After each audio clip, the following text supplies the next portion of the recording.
1 Kings chapter 16.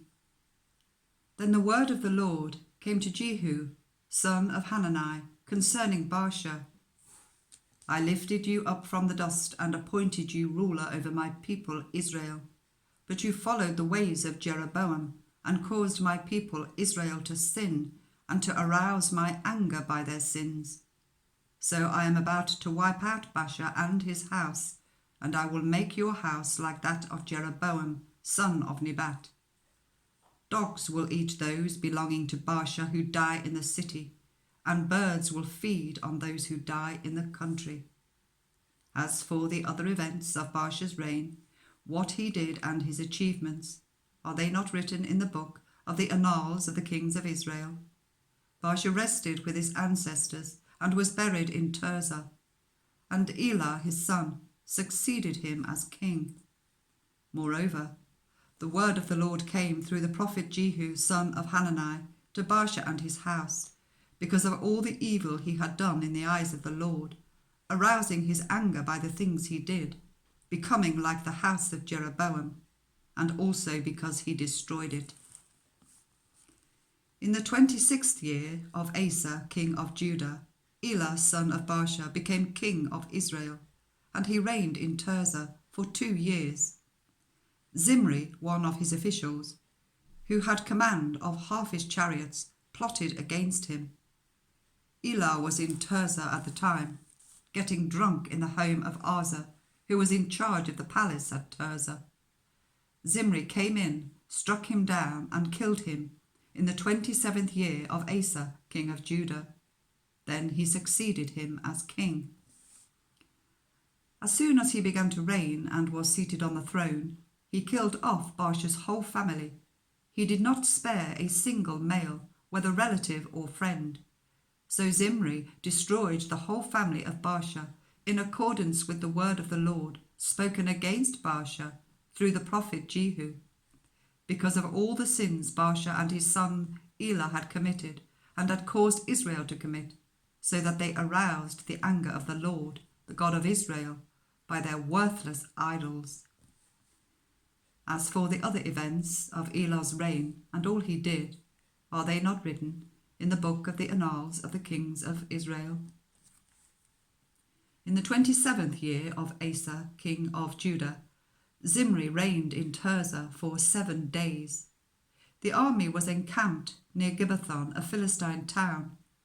When the Israelites in the camp heard that Zimri had plotted against the king and murdered him, they proclaimed Omri, the commander of the army, king over Israel, that very day there in the camp.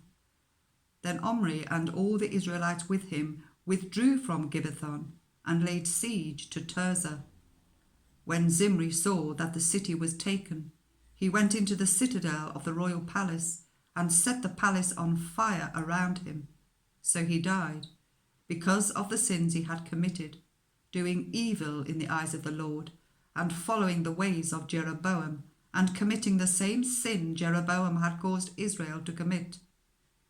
As for the other events of Zimri's reign, and the rebellion he carried out, are they not written in the book of the annals of the kings of Israel? Then the people of Israel were split into 2 factions. Half supported Tibni, son of Ginath, for king, and the other half supported Omri. But Omri's followers proved stronger than those of Tibni, son of Ginath. So Tibni died, and Omri became king.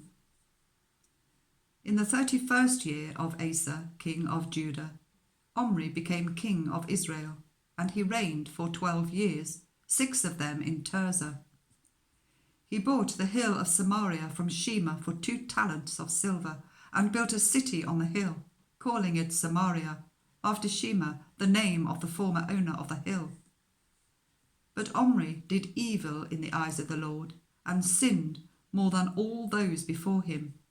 He followed completely the ways of Jeroboam, son of Nebat, committing the same sin Jeroboam had caused Israel to commit, so that they aroused the anger of the Lord, the God of Israel, by their worthless idols. As for the other events of Omri's reign, what he did and the things he achieved, Are they not written in the book of the annals of the kings of Israel? Omri rested with his ancestors and was buried in Samaria, and Ahab, his son, succeeded him as king.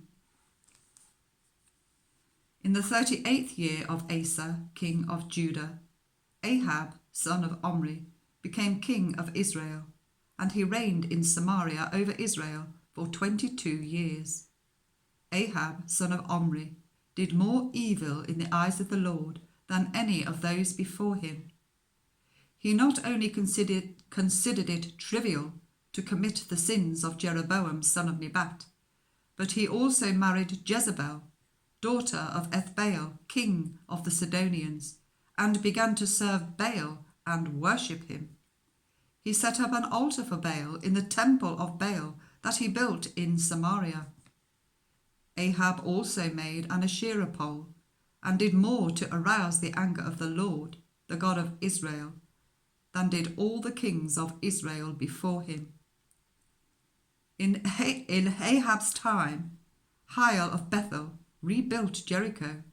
He laid its foundations at the cost of his firstborn son Abiram, and he set up its gates at the cost of his youngest son Segub, in accordance with the word of the Lord, spoken by Joshua, son of Nun.